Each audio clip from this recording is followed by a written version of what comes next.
From Tannadice Park, it is the big one between Dundee United and Celtic. Live here on Sportsound with Pat Bonner, Stephen Thompson and Rob McLean. Cheers, Richard. You only have to look at the Premiership placings at the moment to underline the difference in terms of health and well-being in football terms between Celtic and Dundee United. 11 points of a differential after 4 games, and it will be 14 if the champions continue their title defence in the manner they've shown so far.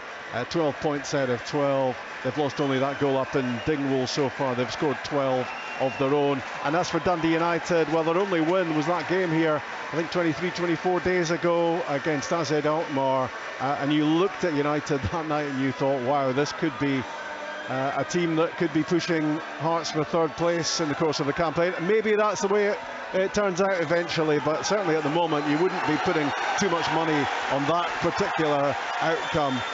They have slipped and slided since then in terms of form and confidence, results. That their only win of the season. They have only 1 solitary point on the board. They're now 2 behind at the bottom, with Kilmarnock winning yesterday. They have to find something here. They have to be competitive. They have to be at it. They can't afford to concede early on against a Celtic side freshened up with those 3 changes and 3 players coming in, looking to tell Ange Postecoglou they are part, or should be, of his starting 11. Underway at Tannadice, the 12 noon kickoff. It's part 1 of a double bill in the Premiership today, with Hearts and St Johnstone to follow later. All of it on BBC Radio Scotland, all of it as well in TV highlights form on Sports Scene later on.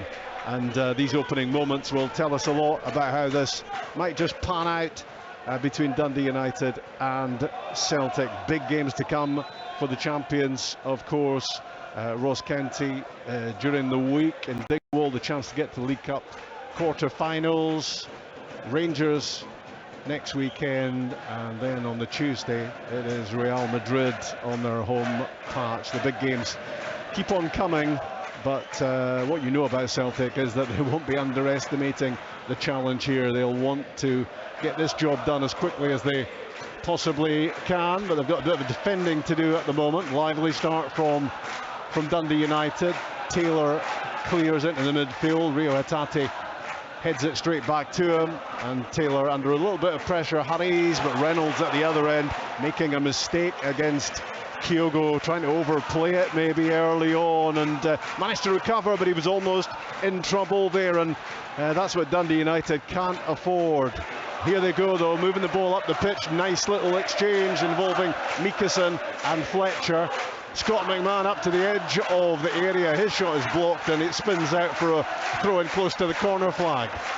Really good play from Dundee United actually. Stephen Fletcher, he's such an intelligent player with the wee 1-2 and put it out wide. I thought McMahon should have put his cross in a wee bit quicker than he did. But a bright start from United. Glenn Middleton playing 2 up front with Stephen Fletcher, so it's more like a 3-5-2. In from McMahon, great shot, great save. It was Glenn Middleton with a left footer. It's a brilliant stop by Joe Hart. In on the rebound came Stephen Fletcher. The Celtic keeper is injured as Fletcher tried to pick up the pieces and put that ball in the back of the net. I think it's a kick on the head that Joe Hart has suffered there, so the physios and the medical staff are on pretty quickly to deal with him. Stephen Fletcher was crouching over the keeper as well. He was concerned about the injury he might have picked up here, and Dundee United so close to going in front. Yeah, it was a brilliant double save. First save down sharp with his left hand. All he could do was almost stop it, and then he had to react to the second ball, and he just got there before Stephen Fletcher, but he's taken a sore one in the face. But knowing Joe Hart, I think he'll get up and brave it out. But 2 brilliant saves to keep Dundee United. Good start from Dundee United and a big chance. The first one especially was a great save, but the second one was really brave, and Stephen Fletcher, I don't think he's intentionally gone in to try and hurt Joe Hart. It's kind of a 50-50, but he's definitely caught Joe Hart in the head with his boot. It'll be interesting to see. I think he's getting booked. I think that's harsh. I mean, I don't think it's 2 players going for the ball. Obviously we've not got... That is really harsh. Yeah. You know, if the ball's there, as a striker, you've got to go for it. Yeah, 100%. Listen, as an ex-goalkeeper, I've taken a few bashes myself. I can see that. Yeah, absolutely. Sometimes you think about yellow cards. Does he have to do it? Does he, does he have to book him for that? I don't think so. But if the second ball comes off the goalkeeper, you have got to react. And if you've gone to ground, you're going to which go. he has, he's not standing up. He's gone to ground, and the goalkeeper gets a hand to it, knocks away. You're following through. He'd every right to go in for it. He'd every right to go for it. I think that's very, very harsh from Stephen Fletcher. Really brave from Joe Hart, and he's taken a throw, and there's no doubt. But yeah. Yeah, lengthy period of treatment here, and the referee will allow all the time that's required here to find out if Joe Hart is going to be okay to continue. There's a replacement top coming out for him, so there's obviously blood involved. Well, Stephen Fletcher's reaction kind of told you straight away. He knew that he'd caught him and he was crouching over him. He actually signalled over to the medical staff to come on instantly, so he knew that he'd caught him pretty badly. And as I say, he wasn't going to hurt Joe Hart. He was going to try to get a ball in the back of net. Like, you're 3 or 4 yards out. The ball's loose and you go in, but the goalkeeper comes out on top because he makes the save, but only because he's knocked it away from Stephen Fletcher's probably boot, and the boot carries through and catches him. Stephen Fletcher would get stick from his own supporters if he didn't go for that. The ball's loose. He's got to try and put it in the net. Rob. You've got to go for it. I mean, it's just bounced right in front of him. So and he was actually quite reactive to go for it and get on the end of it, but maybe just a fraction late. I don't know. But hopefully Joe Hart's going to be able to continue. Yeah, that's the most important thing here. Is that, I mean, it'd be interesting if he didn't, because it'd be Benji Siegrist probably that would go on, obviously. But I think he's going to be okay. Yeah, if they can get him patched up, and it'll take him a while to get his bearings, I would think. Just as long as he's not concussed, that's the most important thing. Yeah. I mean, we'll give Joe Hart all the time he needs. It is going to be a bit frustrating for Dundee United, who would just have wanted to continue with the game, because they've started really well and were really close to scoring there. Yeah, I mean, you're right. It takes a kind of impetus out of it for them. They did start the match ever so well. You're right. They've got to make sure that when the ball comes back into play, they're still at it and still on it. A wee warning for Celtic though early in the match. It's maybe not going to go all their way. Yeah, and they've started Dundee United with the two up front, with Fletcher and with Middleton kind of often, but he'll drift out. Middleton drift out to the left, which he did on that occasion. That might be where the space will be for them to exploit, because of the way the Celtic play with their full backs and they've gone with a 3 in tight end midfield in the back. You could call them, let's call it the back 5 when Celtic have the ball. Just who will go to the full-backs, or the full-backs get on the ball in those wide areas. Let's check with Carradine, who's just keeping an eye on the technical area, because Benji Siegrist is obviously on the bench, the former Dundee United keeper for Celtic. But it does look as Joe Hart is currently getting patched up. Carradine, what do you think? Yeah, it's interesting. Benji Siegrist has been warming up for the last 3 or 4 minutes, quite extensive warm-up as well. He's just now ducked back underneath us there, so I don't know if that means he's getting stripped or not to come on, but certainly Celtic considering making a change, and what a debut that would be for Siegrist back here at Tannadice. Of course, at the moment Joe Hart is getting patched up. That's at least 5 minutes now the game's been stopped. Celtic considering whether they need to make a change or whether Joe Hart can be patched up. A wee thumbs up there came from Joe Hart, but still no sign of Siegrist, who's gone back underneath it there into the dugout, so I wonder if he's getting stripped about to come on. Yeah, I think they were contemplating giving Joe Hart I don't know whether you would call it a Terry Butcher or a Basil Fawlty, or a bit of bandage around the head, but that obviously would obscure his vision potentially. He didn't look too enamoured about the prospect of that happening, so there's nothing in the way of a bandage going on his head at the moment. He is changing his top. He's taking off the one that's got some blood stains on it. There's blood on his shorts as well. He needs to change them. I can see that from here. Yeah, he's going to do that now. So clearly Packy Joe Hart's going to continue here. Yeah, listen, Joe's a brave man, and I've got to say there were 2 really, really good saves, and he put his head in where it hurts and came out with that gash. As long as he's able, he's not concussed. Sometimes you do get a cut, and if the guys can patch it up, I think you're okay from that perspective. So it's really more a cut than a bang, if you know what I mean. You always get a bit of reaction, Tomo, from the crowd, don't you, when you do a shorts removal? He's just swapped the shorts, and there were just one or two gasps around the ground. Yeah. And Joe would want to come off, you know. The good thing is he actually looks, you know, he looks fit and fine. Yeah. So thankfully, I think it was just maybe trying to get the blood to stop flowing. But we're back. Yeah, underway again. That is a brilliant double save from Joe Hart to stop Dundee United going in front. Firstly from the Middleton left footer, struck it really well, Glenn Middleton as well. And when it popped up, Fletcher was in. He had to be in to try and pick up the pieces. Caught Joe Hart, obviously. Joe Hart made the save, got the ball, kept it out. And here goes Celtic on the attack with Josip Juranovic. And Matt O'Reilly up ahead of him. Out wide, Liel Abada getting a start here for Celtic. Heading for the byline. His cross is headed away by the Dundee United captain, Ryan Edwards, out for a throw-in on the far side. Celtic, after that restart, picking up the tempo. Abada involved again. He tried to angle a left footer into the box. Dundee United standing firm defensively, and there are plenty of tangerine shirts arranged across the pitch at the back as they look to thwart Celtic and stay in this game as long as they possibly can. Callum McGregor for Celtic, lovely pass, perfect pace. Greg Taylor keeps it moving out wide. It's Jota against Freeman, back onto the right foot, cuts inside and struck it pretty well, but the sting taken out of it en route, and spins up in the end pretty harmlessly into the gloves of Carl-Johan Eriksson. He was just working his way into that sort of position, Jota, from which he can be deadly. Yeah, I just mentioned it earlier, Stephen.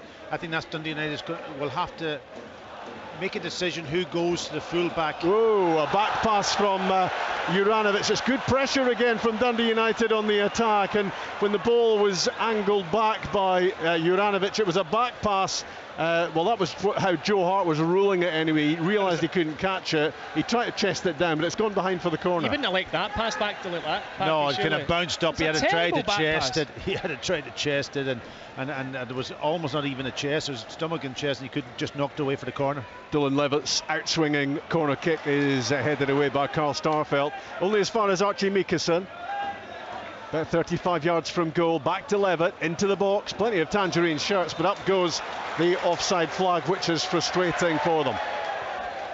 Yeah, just go back in that point in relation to fullbacks, that Celtic will have so much space out in those wide areas because Middleton is playing almost up alongside Fletcher. The three in midfield are quite tight, and Celtic have huge spaces out in those wide areas, and who will go to the fullback and leave the midfield, and that's going to be an issue for them.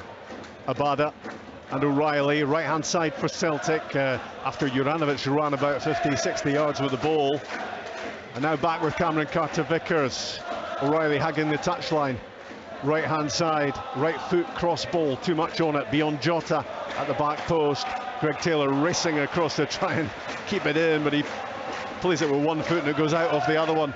Down at that corner flag, just in front of the stand at the far end, behind Carl-Johan Eriksson's goal, which is packed out with Celtic supporters, and they're in the main stand in big numbers as well here. Big Celtic support, hoping their team can make it 5 wins out of 5 and retake their place at the top of the Premiership. The throw for United down the line towards Fletcher, goes out off the head of Starfelt. It's a Dundee United throw-in coming up close to halfway. Dundee United 0, Celtic 0 if you've just joined us, but we haven't really seen too much football because of a lengthy delay to patch up a head wound suffered by Joe Hart, but he has stayed on the pitch, and the ball is with Ryan Edwards at the back for Dundee United to his goalkeeper Eriksson, the Finn. It's a really poor kick out straight to Josip Juranovic. He knocks it to the byline for Abada.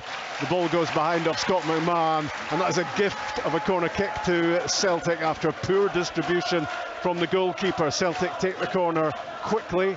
The pass from O'Reilly blocked, goes back out for a throw-in, and there's something else Dundee United can ill afford today, is using the ball from the goalkeeper like that. It's only bad distribution because he tries to use his right foot instead of letting it go on to his left, which is an easy pass out to his wing back then, and he plays with his right and it goes straight. It wasn't set up to it was right at all, was it? No, absolutely not. The ball's back on the halfway line with Cameron Carter-Vickers. Alongside him, Carl Starfelt replacing Jens in defence today. Jota took a touch to try to get beyond Kieran Freeman, but Dundee United teaming up pretty effectively so far in these opening exchanges to try to frustrate Celtic and stop them getting the ball into the box. It's gone out for a United throw-in. Liam Smith to take it, right hand side. Dylan Levitt now up to Fletcher, flicked on towards Middleton. Carter-Vickers with the challenge, and when the ball dropped on the touchline, Freeman got the ball and Greg Taylor got a bit of the Dundee United wing back, who's still down. It will be a free kick near to the halfway line. Dundee United 0, Celtic 0. Yeah, Dundee United is a little bit more competitive, Stephen, today. They're obviously playing with a 2 up. They can afford to play it up to Fletcher. He's got support up there, and obviously in the middle of the pitch they want to make it nice and compact, so they are more competitive than I think they've been in the past. It's so important for Fletcher that he's got a runner. He's brilliant in the air, so he needs people running off him for his flick-ons. It's poor play again by Ryan. In comes Abada for Celtic. A shot took a deflection. It was Ryan Edwards who got it all horribly wrong at the back. He was so pedestrian on the ball. Kyogo was all over him. He's holding the hand of acknowledgement up at the moment. Played his team into real trouble, and Celtic could have made him pay for that. Is that a lack of confidence or what? You know, obviously you have to defend, but you have to also distribute the ball when you have the ball, and that's been the goalkeeper and now Ryan Edwards, both of them. Abada in the centre circle, lovely pass to Jota, whipped into the middle. Kyogo must score, and he does. A habit of scoring Celtic's opening goal, and that's number 4 of the season for Kyogo. Dundee United were opened up so easily. Abada's pass from the halfway line. Jota didn't hang about and switching it into the middle. There was nobody near Kyogo, and he picked his spot, and it's 4 for the season. I was just waiting for the flag. I don't know about you, Packy. I mean, the ball through is sensational, and the first time pass from Jota to Kyogo, but to me he looked offside.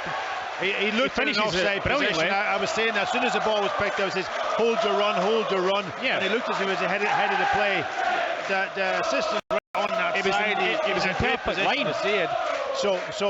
Yeah, I looked over to the linesman instantly, expecting a flag, but the pass was a great pass. Was sensational. But how easy was it for Celtic to get in that instant? You know, wide open down that sort of their right back position, Dundee United's back position. Far too straightforward from a Dundee United point of view. Simple and effective and clinical from the defending champions, who have this game immediately where they want it. I was saying before the match, Rob, that if United lose the first goal, they've got to show a response, not capitulate. It's so important these next 5-10 minutes that they keep it tight and don't kind of let it affect them. Ross Graham probing at the United defence. Fletcher's header, he tried to knock it down for Glenn Middleton, just didn't quite get the angle right, and it bounced through to Joe Hart. The word is that Kyogo was onside when he scored the opening goal of the game. Wow, he must have checked his run just in time then, because initially he looked offside. But Taylor to Jota. Dundee United have to keep this steady. It's O'Reilly, great save. Eriksson down to his left hand side. It was very nearly 2-0, and O'Reilly's effort heading in at the base of the post, and the Finnish goalkeeper did really well. That's another pass inside the wing back for Jota, who's getting on the wrong side of him. You can't afford to do that. You've got to keep everything nice and compact and tight, and make sure that you're in a good defensive position. That's the goal. And then of course that one there, poor defensive positions. They're in real trouble here, Dundee United. They're all over the shop, and back goes McMahon to get a good tackle in. Had to get the ball, and he did against Abada, and at that point Celtic were threatening to cut Dundee United open again. It's a really important part of the game, this, for the home team, having gone behind. Eriksson made that save, and just at the moment they have to be organised and disciplined and try to prevent Celtic adding to their 1-0 lead. Here come Dundee United in response. Levitt across to Freeman. Now it's Mickelson to Fletcher. Starfelt's challenge. In goes McGregor to get it away. And counter for Celtic. Now Hatate on the ball. Left-hand side. Has a look at what's on. Opens play out. There's room here for Juranovic to run into. And he's moving with pace up to the edge of the area. Wide with Abada. Inside the box he goes. Twists back. O'Reilly just outside the area, threads it through the back heel. Hatate's shot, second attempt blocked, third attempt saved by the flying Eriksson again. Dundee United are just trying to hang on in there. They are under intense pressure. Well, you've got to give a little bit of credit to the defensive side in one way, because absolutely. There was two unbelievable blocks and then a great save from the goalkeeper. Celtic just lining up again to run possession here on the right hand side. It's Abada with a cross ball, took a little deflection on its way in, and into the gloves of Carl-Johan Eriksson, who will hold on to the ball here as long as possible, because Dundee United just need to take a breath at the moment and feel pretty thankful, Tomo, that they're only a goal down. Absolutely. I mean, Eriksson's made a couple of really good saves. The first one from O'Reilly and then that one there. And, you know, when you lose that first goal, Celtic smell blood. They do, and they've upped their tempo, and United look a wee bit rocked just now. Dundee United are distinctly fragile at the moment on the back of poor performances and poor results.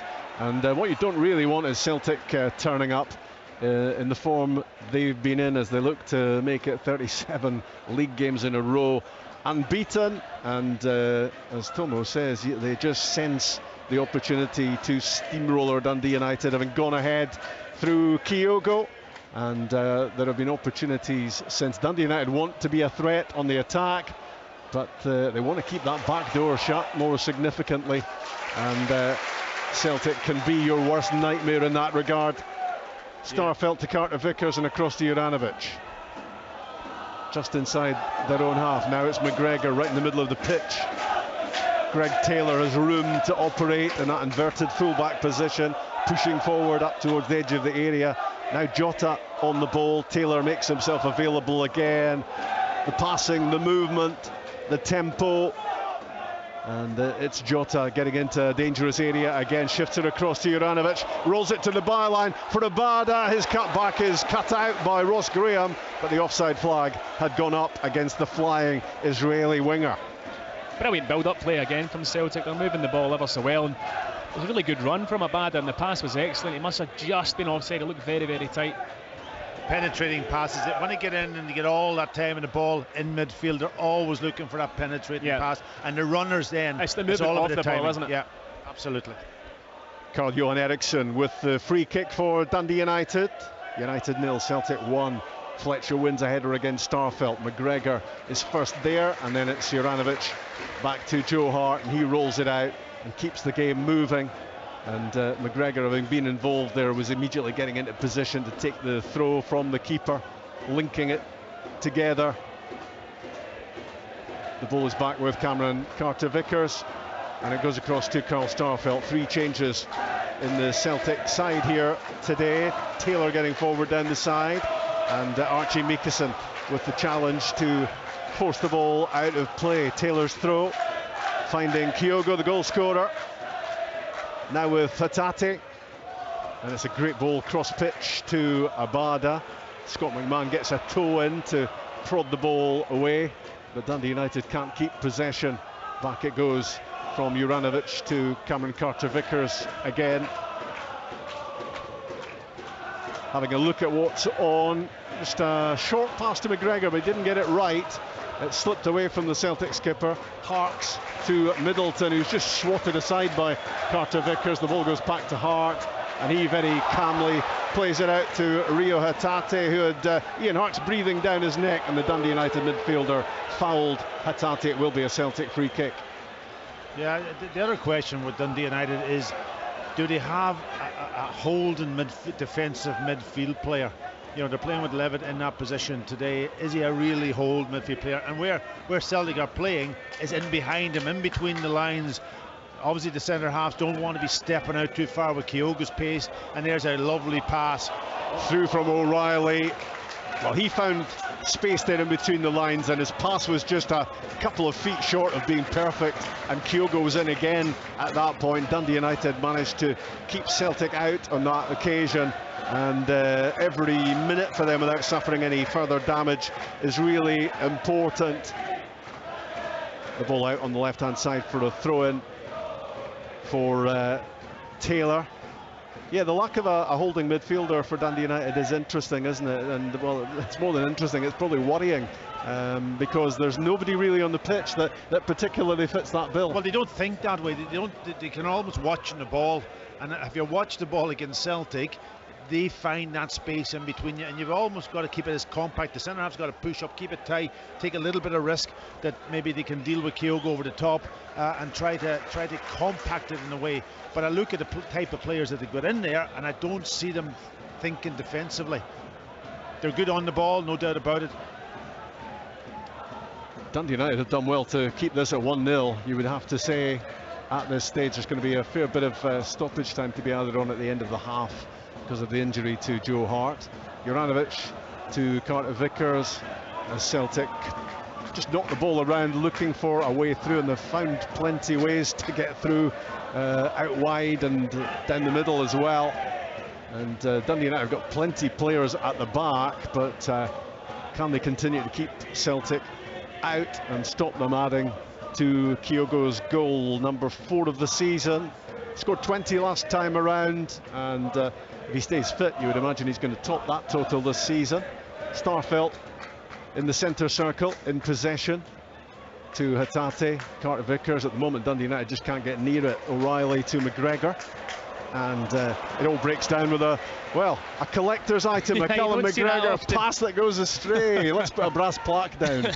They'd kept the ball for about a minute there, Celtic, just popping it about under no real pressure, and then Callum McGregor with a very rare misplaced pass. Dundee United 0, Celtic 1. Edwards clears up towards Middleton, no chance against Cameron Carter-Vickers, who was towering over the top of him. Fletcher, though, when the ball comes back, does win a header. Middleton tries to keep the ball, he's looking for a free kick, and he gets it against the Starfelt challenge. Dundee United with a set-piece chance here. Yeah, it's a bit far out, I think, for a shot on just to goal. Get the ball in the box, though, Packy. Yeah, get it in there, get the big centre halves up, create a little bit of movement, use the physicality that maybe the advantage they might have over Celtic is a little bit of height, but certainly I don't think it would be a hell of a distance to take on the shot. I don't think so, and it's a bit straight as well, isn't it, even for a delivery into the box. It'll have to be a good one, this from Levitt. Yeah, Celtic aren't even really putting up a wall. Have they got 2 men, but it's only a token gesture. Yeah, one man now. Oh, he's coming back. Make that 2 again. Plenty of tangerine shirts around. Levitt with the free kick, puts it on the deck. Meekison into the box and headed away by McGregor. Good skills from Levitt. Well, it was good skills initially, but he's made a bad mistake, and the hooped shirts are racing forward, and Leo Labada with a shot at goal, which is parried by Eriksson. Kyogo onto the ball, close to the byline, right hand side, runs it out in the end for a goal kick. Well, Dylan Levitt has got away with one big style there. What was he thinking? Great if it comes off, but he lost possession, and suddenly there were 4 Celtic players racing in on goal. Yeah, I mean, he took a risk and it did not pay off, and because, of course, half the defence was up for the initial free kick. Did you feel that Abada should have squared it up? Yeah, it was a 4v2 situation. It was the last thing that you would do to get shot off from that angle. Just play it across the 6-yard box. They had the numerical advantage. I think it was O'Reilly and Jota were both along the 6-yard box looking for a square ball, and he elected to shoot straight at the goalkeeper, who dealt with it. Yeah, it was the angle that the goalkeeper wanted him to shoot. It was perfect for the goalkeeper, But I couldn't believe the free kick from Dundee United when you push all the big guys up. And you end up taking, I know it was off the training field a little short when they tried to take, and then it doesn't come off, and then a counter-attack from Celtic. Absolutely 4v2. That was maybe a player who hasn't had too many chances to start this season. He's only scored 1 goal, Leo Labada. He scored about 16, I think, last season, and he just wanted the goal. And had he been thinking clearly, he would have set up one of his teammates with a much better chance to score. Eriksson making the save. Mistake by O'Reilly, and he came careering in with a sliding challenge on Glenn Middleton. It was inside the box, so he had to be getting the ball there. The Celtic midfielder Middleton is still down, and the Dundee United fans were just wondering there if there was a penalty shout. Not for me. Not for me either. I think he got the ball cleanly, and if anything, Middleton probably kicked against his foot when he's made contact with the ball. But it was slack initially from O'Reilly. It was chance really they slack. took. Yeah, and he should have been a little bit sharper onto the ball.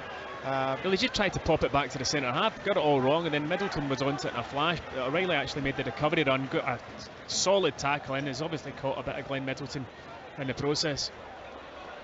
And just proof there, a demonstration there of what this game could do if you're not careful. If you're Celtic, you could be 3 goals up potentially here because of their supremacy in the first half, but might just have been 1-1 there on the back of O'Reilly's mistake. Here goes Celtic though, where they like to be, and that's going forward. McGregor with a chipped ball into the box beyond everyone. Abada had made a move, O'Reilly alongside Kyogo, but it bounces through to Eriksson, who's made a few important saves already. One really good save to keep out O'Reilly. The other ones I guess you expect him to make, including that recent one from Abada. Yeah, I agree, but it's important that he does make the saves, because when you're up against it, you need the goalkeeper to perform well. And he's so far he's had a couple of really good saves.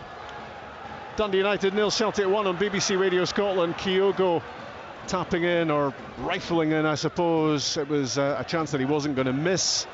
His 4th goal of the campaign. O'Reilly in possession. Hart's trying to rough him up, but he stays calm, gets the ball back. Joe Hart clears, and back goes Harks to get a header forward up towards Middleton, who just bumped into Callum McGregor.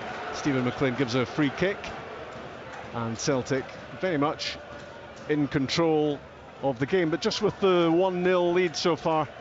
Yeah, I think Dundee United have kind of settled down into the game a little bit defensively. They've seemed to get a grip of the positional sense in midfield, and they're putting Celtic under a little bit of pressure at times. Lovely idea there from Greg Taylor. He was on halfway and he spotted Jota just making a move in from the touchline, and he chipped it down the channel, inside left channel, just a little bit too much on it, bounced through to Eriksson, but you could see exactly what he was trying to do there. Yeah, you could see it. It was fantastic movement from Jota.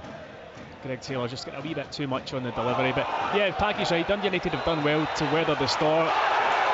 They looked a bit rocked after the goal, the 5-minute period where you felt as though Celtic would get another one, but they've come back into the game reasonably well.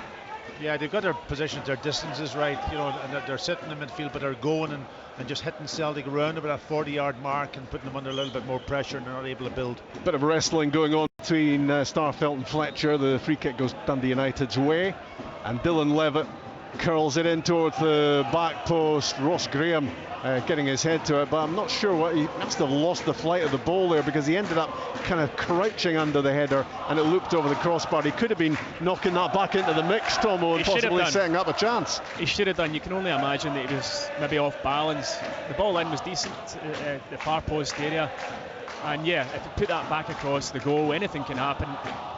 But yeah, look high over the bar. Because he's a weapon, isn't he, at set pieces? He is, yeah, he's very tall. On the ball, Jota holding off the challenge of Liam Smith in the centre circle. Starfelt to McGregor and back. Square of him is Cameron Carter-Vickers, and then McGregor takes up a position where he can get the ball back, and he moves it on quickly for Abada. O'Reilly, right side of the penalty box, tried to cut it back into the danger area. It's Ross Graham who's back there to clear for Dundee United. Crucial for the home team that they don't concede again. At that point, it will be curtains for them. At the moment, there's just a chance for them to get themselves back in the game, but they could be in trouble here as Abada clips the ball in right side. Jota and Kyogo in the middle. Dundee United defend it well enough and get it clear. Throw in right hand side for Josip Juranovic to O'Reilly and back again. There's no pressure on the ball here, and he pulls it back, Juranovic. McGregor 25 yards out, shot blocked. Plenty of tangerine shirts in the way. Up to Fletcher, using all his experience to keep it because he was isolated. But now Dundee United are on the move with Middleton, right hand side. Carter-Vickers blocking the avenue for the cross. Middleton rolls it back towards Mikason. Curling ball into the middle. Fletcher tries to get it down beyond the back post on his left foot, hits his shin, goes behind, but it was impressive build-up play there from Dundee United. It was far better from Dundee United. The initial bit of play from Stephen Fletcher, taking it in his chest, the turn, laying it out wide, decent ball down the side for Glenn Middleton, who laid it back. The cross comes in, it's just beyond Stephen Fletcher. Dundee United with Middleton, who fires wide from the edge of the area. What an opportunity that was. McMahon's challenge on Juranovic. He was looking for a free kick. The ball went Middleton's way, had to be hitting the target, didn't. Well, that's the example, you know, we keep saying it about Starfelt with that right foot coming away on the inside, only looking in one way, and if you're playing against that, then you can block it off, and that's what happened, and he lost possession, give it away, and a great chance for Dundee United to capitalise. There's a bit of fire about Dundee United at the moment, a bit of passion about their play, and that's better for them. Harkes and Freeman, right hand side, Mikason gets himself involved as well, rolls it back to Liam Smith, inside for Levitt. Back out wide with Mikason, his cross ball, it's in, looking for the head of Middleton. Celtic get it clear, now they break. Abada to Kyogo, crossing halfway, back goes Ross Graham. Only Abada in the middle at the moment, O'Reilly and Jota getting there. Kyogo squares it, it is O'Reilly, he's 25 yards out, didn't really catch the shot, took his time, couldn't quite get the ball gathered properly, didn't get the strike he was after, but here comes Celtic again with McGregor and Hatate in the middle of the pitch. Now Juranovic, that ball down the right side for Abada, in goes Ross Graham, stops the immediate danger, the ball goes behind for a corner kick for Celtic. 1-0, they lead at Tannadice. The ball in between Ross Graham and Scott McMahon to Abada has been done about 4 or 5 times in this first half. One of them needs to take responsibility for marking him, neither are, and he's been caught in behind him in about 4 occasions. Corner kick right hand side for Celtic, whipped in via the left foot of O'Reilly. Ryan Edwards heads it towards the goal line, and Scott McMahon hooks it away down the pitch for Dundee United, but only Middleton was up there, he couldn't keep possession. Celtic have it back on the halfway line with Rio Hatate, one of 3 changes to the Celtic team. Gets it back, maybe a bit fortuitously from Carter Vickers. McGregor just gliding through the game and linking everything together as he does, stepping away from Harkes. Now with O'Reilly, the stabbed pass intended for Kyogo doesn't find him. Levitt for Dundee United, fired up towards Fletcher. Really good play from Stephen Fletcher. Physical stuff from Dundee United's number 9, but he was up against both Carter Vickers and Starfelt, who eventually came out on top. Yeah, just his height has caused him a few problems. And Celtic play it wide for Abada, right hand side. He tried to screw the ball back towards O'Reilly, who was 15 yards out from goal. Dundee United blocked the cut back, and it goes out for a Celtic throw. Looking to get forward, looking to find a chance for an equaliser, but also trying to stop Celtic when they switch forward with pace, as they do so impressively. Yeah, I would say Celtic's been a bit wasteful in the final third. Yeah, wrong decisions at times back out. Here's Jota in possession, all could change in a heartbeat. He threads it through, Hatate's shot blocked, it was Levitt. Did well, Freeman plays it away up towards Fletcher. He's putting in a real old shift up front. It's 35-year-old Stephen Fletcher. He's flying here, there and everywhere. He's trying to occupy Celtic constantly. It's a tough ask for him, because very often he's doing it on his own. But he looks up for it, and he does, yeah. He still looks very fit for a 35-year-old. Juranovic in possession, right hand side, wide as Abada. Juranovic continuing the run forward, he plays it back to the edge of the area. Levitt defends it, stays calm, finds a pass. McMahon with a bit of good fortune fires the ball forward towards Fletcher, is deflected along the way, and there's going to be a free kick here for Fletcher, who was fouled inside the centre circle. Dundee United 0, Celtic 1, Kyogo with the only goal of the game. Yeah, I just wonder whether Starfelt's come into this game also because of the aggression of Stephen Fletcher, and I think that it's a good battle. Obviously Stephen's got a bit of height on him, but it is a good battle when it comes to the physical side of it. Ryan Edwards to take this free kick. United trailing by a 1-0. Up towards Fletcher, doesn't get the touch with his head. Well, maybe it was what he was intending. He just glanced it towards the near post, but Middleton was pretty static in the box. And yeah, I think he kind of glanced it too much. He was wanting to get a bit more on it and direct it more towards Glenn Middleton. It was actually a poor header, but he has been brilliant in this first half, Stephen Fletcher, just with his physicality, with his link-up play. He's also put in a real shift for Dundee United. Carter Vickers on the ball, crossing halfway for Celtic. A goal up at Tannadice. Juranovic fires it through. He finds O'Reilly. Back with McGregor. On to Hatate. 25 yards out into the box. Goes Matt O'Reilly, and he tried to curl one from the right side of the box towards the far post. But Carl-Johan Eriksson had a good view of it, and he just watched it curling wide. Yeah, it was a very acute angle to take on that. It was the only option probably had to try and hit the target, but it was well off target. But again, that penetrating pass from Celtic into Matt O'Reilly or into Hatate in between the lines. That's the area that Celtic tried to exploit, and that time they did it very well again. Dundee United can take some encouragement from the fact that having gone behind pretty early on in the game, they haven't conceded since. Much of that, of course, is down to maybe Celtic misfiring at times in the final third, but it remains 1-0. Dundee United are in it, and they have shown that they can create, as Starfelt escorts the ball back towards Joe Hart, injured early on in making that double save, and that's as close as Dundee United have gone. And had they scored at that point, they would have been ahead in the game. Since then, of course, Kyogo has done what he does. Sometimes you've got to just hang in, though, haven't you? You know, against Celtic, and they're doing it very well. And then you can get over that period, and you grow in confidence, and you can see it. They're much more competitive. Give the ball away. Kyogo curls one into the top corner out of absolutely nothing. Dundee United gave it away. It dropped in front of Celtic's Japanese striker, 25 yards from goal. He did not think about it. He whipped a right footer up and over and around Eriksson. It exploded into the top corner. The Celtic fans behind that goal celebrate because their team are 2-0 up. What a finish. What a ridiculous finish.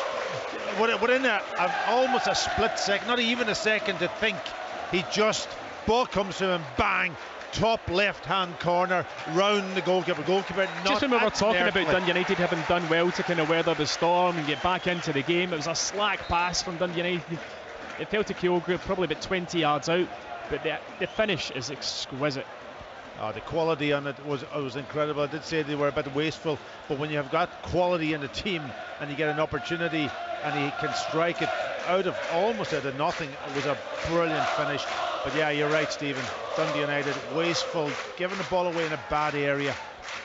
We were just talking about Dundee United hanging on in there. Well, they've conceded again, untidy from them, and you just can't offer up anything at all when Kyogo is in that sort of form. It's 5 goals for the season, 2 razor-sharp finishes from him again, and Celtic are heading towards top spot again in the Premiership. Dundee United have a corner kick here, though, left-hand side. Middleton curls it in, back post beyond Fletcher. Levitt tries to keep it alive, just a breakdown in communication between Levitt and Fletcher. That allowed Celtic to get on the ball, and now on the left side Juranovic switches it across to the right for Jota.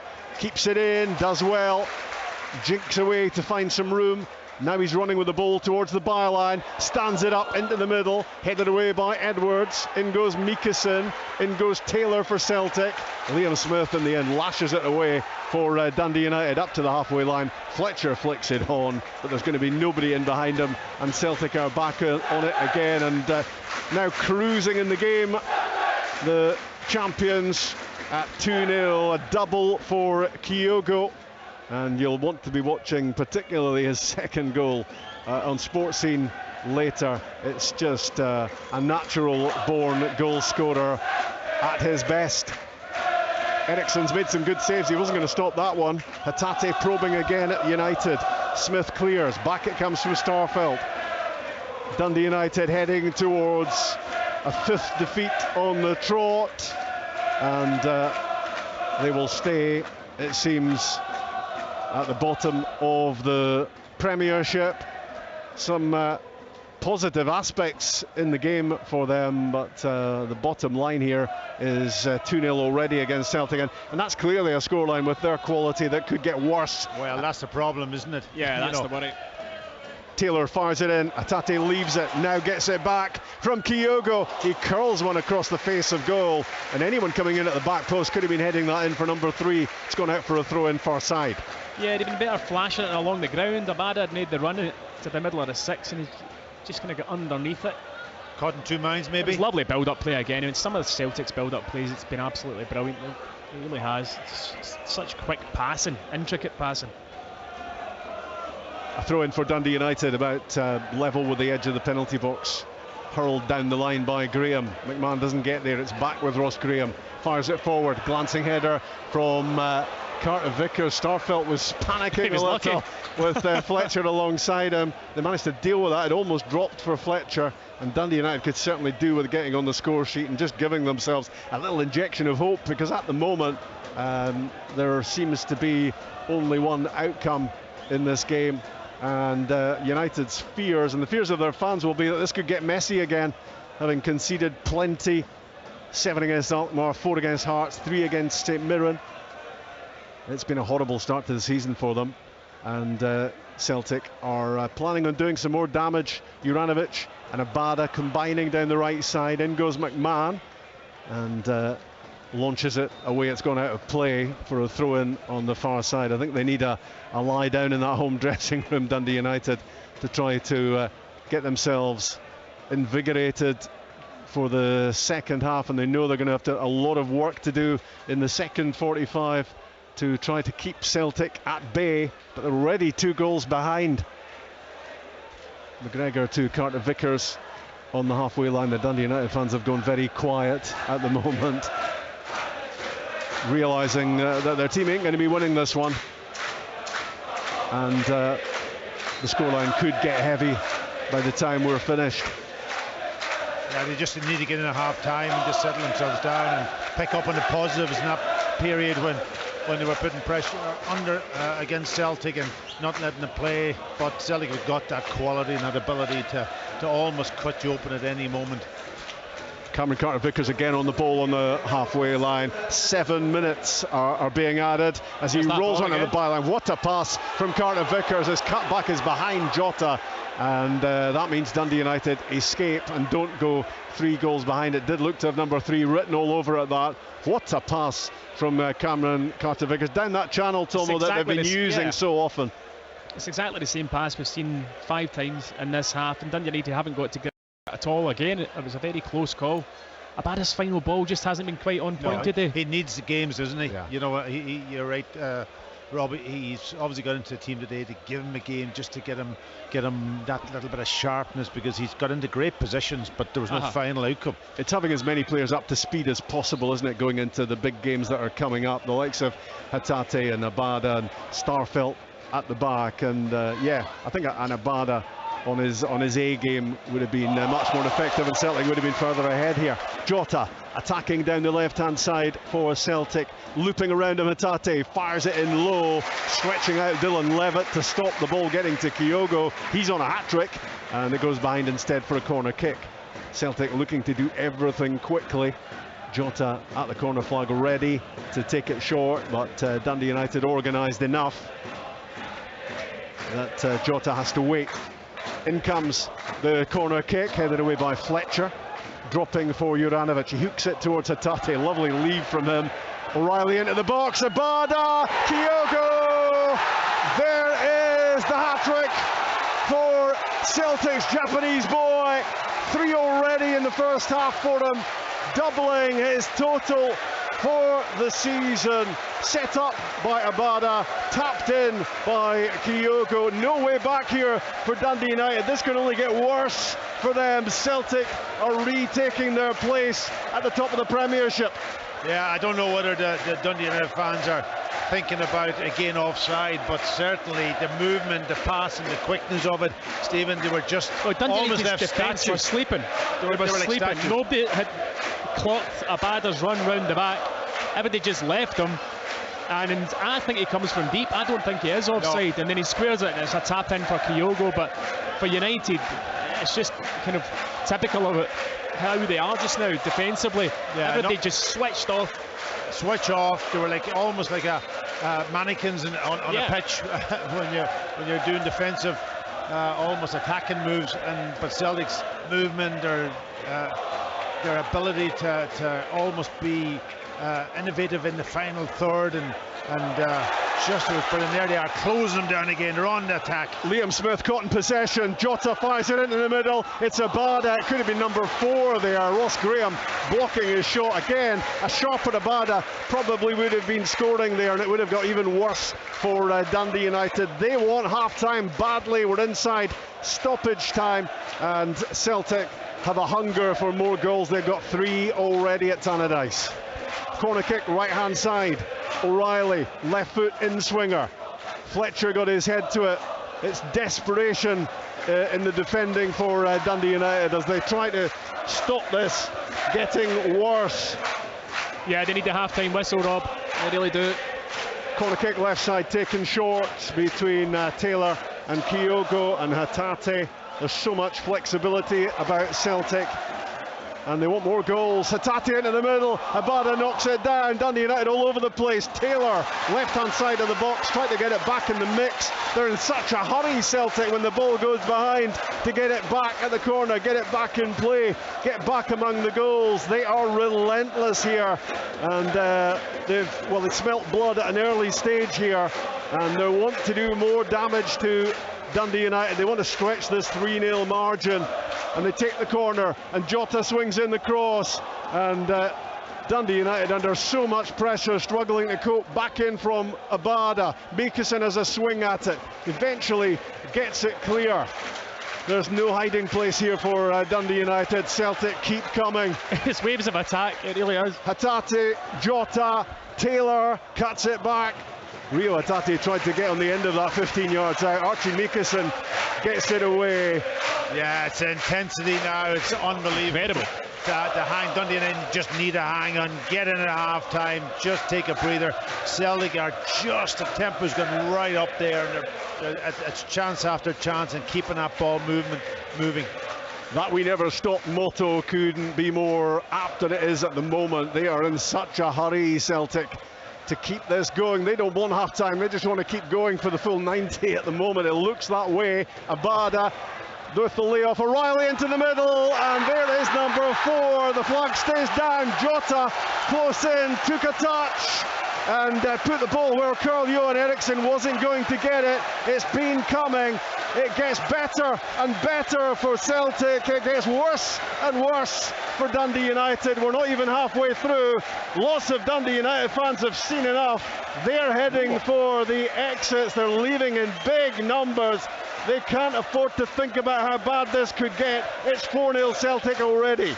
I'm looking at Dundee United, of course, their heads are down, but that's brilliant play from Celtic.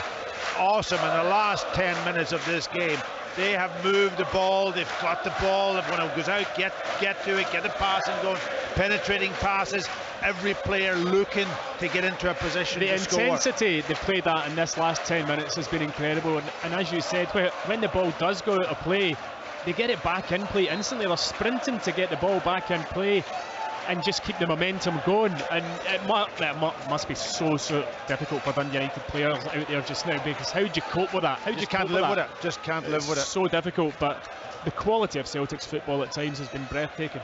Sure has.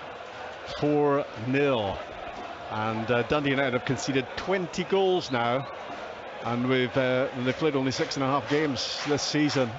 Not good reading that. Well, it's just horrible for them, and clearly those Dundee United fans, and lots of them are gone, and lots of them are still going.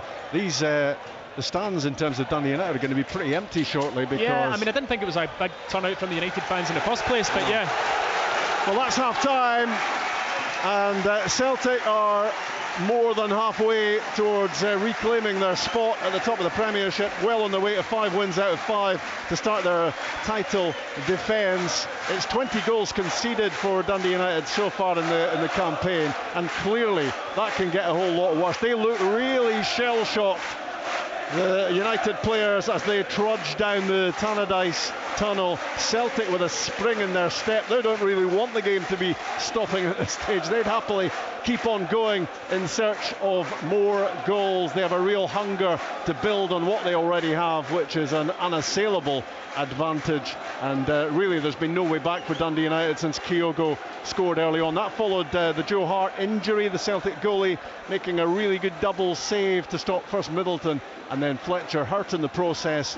A lengthy delay for treatment, and he's pretty much been an innocent bystander ever since. Kyogo scoring for Celtic, a very simple goal early on, then an absolute cracker of a finish from Celtic's number 8 when United gave it away. They just can't afford to give it away with Celtic in this sort of mood, and he just didn't think about it, didn't take a touch, took it first time on his right foot, 25 yards out, whipped it into the top corner.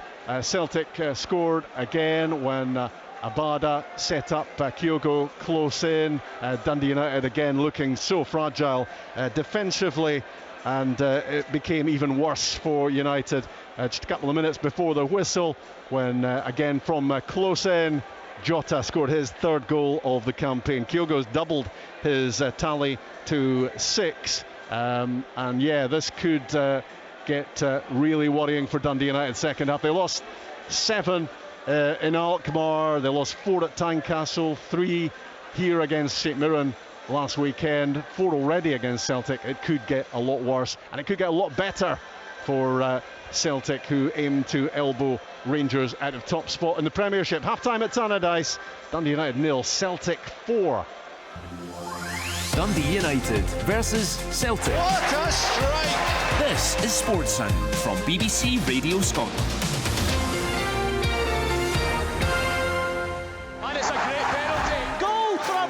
The group stage of the Scottish League Cup had no shortage of drama. And he scores, and Falkirk secure a bonus point. And with the final Premiership teams entering the competition, the stakes are even higher. Sports Sound, the Scottish League Cup last 16. With Rangers versus Queen of the South, Tuesday from 7. That is a stunning header. And on Wednesday, it's Ross County versus Celtic, along with updates on both nights from across the last 16. And he slots it home. Listen on digital radio or play BBC Radio Scotland Extra on the Sounds app. Join Kenny and the gang on Tuesday night. I'll be back on Wednesday with the other 4 ties. Of course, 8 ties, of course, the second round. Full coverage with us here on Sports Sound in midweek. Well, Kyogo Furuhashi, 4 games in a row he scored in the Premiership. It's his second hat-trick for Celtic, got one against Dundee last August. He's the first player to score a hat-trick in the Premiership in the league this season, and Celtic have now scored 16 goals in 4.5 games, conceding just 1. We'll kind of keep an eye on the replays. I think probably Jota was offside for the 4th goal, although we'll just keep an eye and as we see the replays being run through. But that kind of feels immaterial, Craig, doesn't it, because of what Celtic did before then, largely. What Celtic did before then, and Stephen Thompson says breathtaking football. It was, it was a joy to watch at times. It wouldn't have been a joy to play against. I'll tell you that. Dundee United, at 6s and 7s, communication has got to be the key for them. I'm looking at how they're communicating and trying to deal with Celtic's movement, which has been incredible. The intensity they play with, the pace they move the ball, their decision making in the final third. Certainly for the last 20 minutes, the decision making's been excellent. We actually thought they could have had more if the decision making would have been better when they went on that 4v2 and they broke on them a couple of times. But I tell you what, Dundee United are in real trouble at the moment because Celtic are cutting them open at will. Some of the play, Kyogo's been excellent. I love the way he plays the game. He plays it with a smile on his face, but he's a very clever player. He stands in offside positions when he's not affecting the play, and then he's in the right place to go and finish. And the supporting cast that he's got around him, Hatate's been superb. You're looking at Abada coming into the team, outstanding, and Jota's a menace on the other side as well. So yeah, it's been, from a Celtic point of view, excellent first half. Ange Postecoglou will be absolutely delighted with that, and Jack Ross has a lot of work to do in that dressing room. You touched on Kyogo. The first and third goals, he's come back from what would in the past have been an offside position, but he does that all the time. And actually, I remember last week, the game against Hearts, we were highlighting the fact that look, the first one, we've just seen a replay there, he's 20 yards beyond the defence, but he gets back onside, and then he's clearly onside when the pass comes in from Jota from the left. But he does this time after time after time. He's on the line, he plays in the margins, and then he gets it right. And when he gets it right, there's little the defence can do. But he scores different goals as well. I mean, the second one, it's just it's a break of the ball and it lands at his feet, and there's no hesitation, and he just spins it into the top corner, and it's a lovely finish. And there's only one thing in his mind: he knows where the goal is, and he causes real problems for Dundee United. Just in these wee gaps, he drags centre halves all over the place. They don't know whether they go tight him. Listen, Dundee United centre halves have really got to get closer to whoever's in their area. Yes, I mean, I heard Pat talking about people putting bodies in the line. They were putting bodies in the line, but they're having to put bodies in the line because they're not close enough to. I mean, Celtic players are having shots from 12 yards, 6 yards. That one for Kyogo was outside the box, but still someone needs to recognise it and get close to him. Well, yeah, you had the situation where Hatate had 3 shots from inside the box in rapid succession, 2 of them blocked by bodies, and at least United were doing that. They were getting the blocks in at that point, and then the keeper makes a save for the third one. I mean, Richard, fair play. Like, it's great putting bodies in the line, blocking. I think that's the easy part. It's actually anticipating where the ball's going to be to get close to people that Dundee United aren't doing well. Look at them; they're standing around for goals, asking them. I think Stephen McLean has an excellent block on Archie Meekison at the last goal there, and I think the Dundee United defence just switch off after that. They start making excuses about that something should have happened there, and then at the end of the day, the ball's in the back of the net, and this is the problem that Dundee United's got at the moment.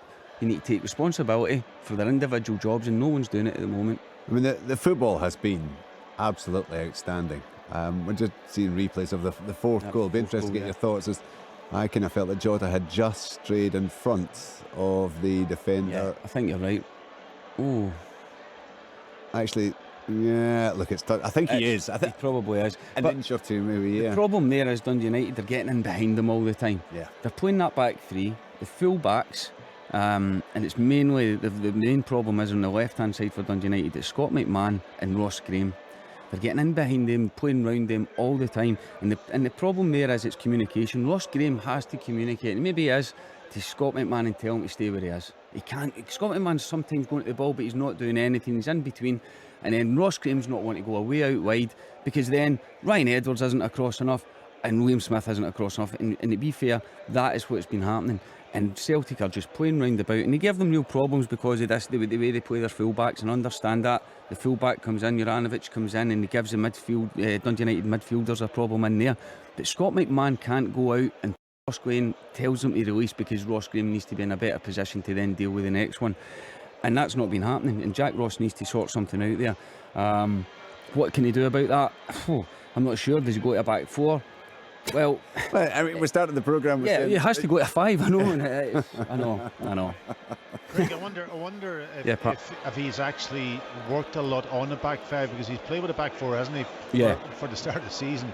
But you're right about the positioning. It looks like the wing backs are almost standing up against the wingers, and that space behind him. Then after watching the ball, just the movement of Abada, then he's away from him, and the penetrating passes is killing them. For the first goal, especially down on that side with Abada, there was 3 or 4 times. So it's about kind of almost working as a unit, and the positional sense, communication comes into it.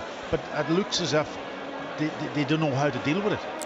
Pat, you're right. They can't deal with it, and it's a communication aspect, I think, as well. But you've got to look at Celtic are exploiting it so well.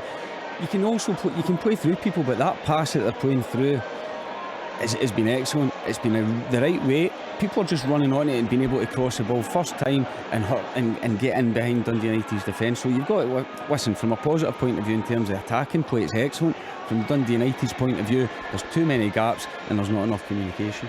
Been a couple of moments for United going forward, only a couple really. Glenn Middleton's been at the heart of them. The second of those, it was again, look, Celtic went through a spell where they were being very slack at the back as well. Starfelt in particular. Middleton, low 20-yard shot, just scuffed the post. And then there was that incident very early on. Of course, the game might have been so different when Hart makes a brilliant save, doesn't he, from Glenn Middleton. He then gets caught by Stephen Fletcher. From what we've seen, still pictures, guys, he had his head stapled as he sat in the pitch. I mean, that tells you a lot about the guy, because we've never even saw him flinch. How did it look on the television? Obviously, we just got a live look. Yeah, no, I mean, Fletcher catches him, but he's Tom, you wouldn't have liked it, because I remember when I got a cut in my head and you came over and I was kind of asking you how it was looking, and you were nearly sick. So I don't think you would have liked these pictures, Tom. But no, it didn't look. It looked a bit of a nasty one. But I don't think there's any intent from Stephen Fletcher. None. But a nasty cut, I mean, not a nasty. Had Stephen McLean not brandished the yellow, not a single voice would have been raised in complaint about it. I mean, there was no need to book him. Fair play to Joe Hart for getting up and on with it after that. It's crazy. But we were looking at it thinking, you've got to put some kind of bandage on this. And the fact that they weren't, you thought, well, clearly they must have. I wondered if it had been stitched, but from some of the stills we've seen, it looks like the physio has a staple gun in his hand. Have you ever tried putting a staple gun into your skin? I've done it by mistake, and it's I've had them fine. in before. I had about 30 of them in my knee when I had a knee operation. Going in isn't as bad as coming out. No, but anesthetic was in there at that point in time, I would believe. An outstanding double save though, Pat. I mean, looking at that, and we're talking about 4-0 here at Celtic when. You know, in that opening spell, it could have been a 1-0 to Dundee United, but for Joe Hart. Which shows you how important it is to have someone like him, and someone who is, okay, I know that was early in the game, so he would have been concentrated, but it's the kind of thing he does 30 minutes into a match when he's barely seen the ball, but very, very important right at the start there. And it gave Celtic that platform, and my goodness, they've just revelled in it. And the football, and when I watched the highlights, sports scene highlights, we'll reflect on this a bit later, but I watched some of the football that Rangers played yesterday at Ibrox against Ross County, albeit a huge slice of fortune given the decision by Don Robertson in that one. But Celtic are just, if not more, entertaining going forward. Setting up for a brilliant game next week. Next week's going to be good. That's for sure. I was just a bit worried early on in the game when I saw Starfelt get a bit slack on the ball. He looks rusty, playing a couple of passes into midfield, and Dundee United, they picked the pocket, and I think it was Scotland man actually, and that was a chance for Middleton when he hit the post. But the difference is Middleton hits the post and Kyogo puts his into the top corner, and sometimes that is what it comes down to. I think that's why Starfelt's playing. It's basically to get him up to speed. He's not had a lot of football, and he's got to get him game time. But you know, like Rob said at the top, I mean, I think Jens has been. In the games that I've watched, impressive. I would have loved to have seen Jens up against Fletcher though, just to see from a physical perspective, can he handle it? Because that was a battle of Starfelt and Fletcher has been good in the first half from that perspective. So I just wondered whether that maybe change was made also with that in mind. That Fletcher was going to be a bit of a handful, and Starfelt got that physicality. He definitely struggles a little bit with the ball at his feet at the moment, and he has to get up to speed with that. The women's game, couple of matches in SWPL 1 kicked off already just about 5 or 6 minutes ago. It's Glasgow City 0-0 against Aberdeen, Spartans 0-0 against Partick Thistle, Hamilton against Rangers kicks off at 2. You'll see that live on the BBC Sports Scotland channel, BBC Sports Scotland website. Hearts against Glasgow Women at 3, Dundee United at Birmingham at 4, and Motherwell Celtic at 4. SWPL 2 action as well this afternoon, bringing the scores as they come through. Watch out for the highlights tonight, the Premiership highlights. That's on Sports Scene at 7:15 on the BBC Scotland channel, and there will be, well, unless you're a United fan, there'll be much to enjoy in terms of the attacking verve of Celtic. So often, Craig, a game gets to half-time, it's 4, it's 5, and that's it. Nothing much happens in the second half. There's a lot going to depend on the attitude, the moods, the desire of these Celtic players to just keep going at it. I'm worried because I think this is a Celtic team that won't take their foot off the pedal, and I don't think Ange Postecoglou will allow that. You saw it yesterday, and English Premier League, where Liverpool didn't take their foot off it. They thought, we haven't started the season well, we're going to make a wee bit of a statement here. Celtic could make a statement here going into that Old Firm game. So I think that's what will be in their heads. I don't think they're set up to do anything else.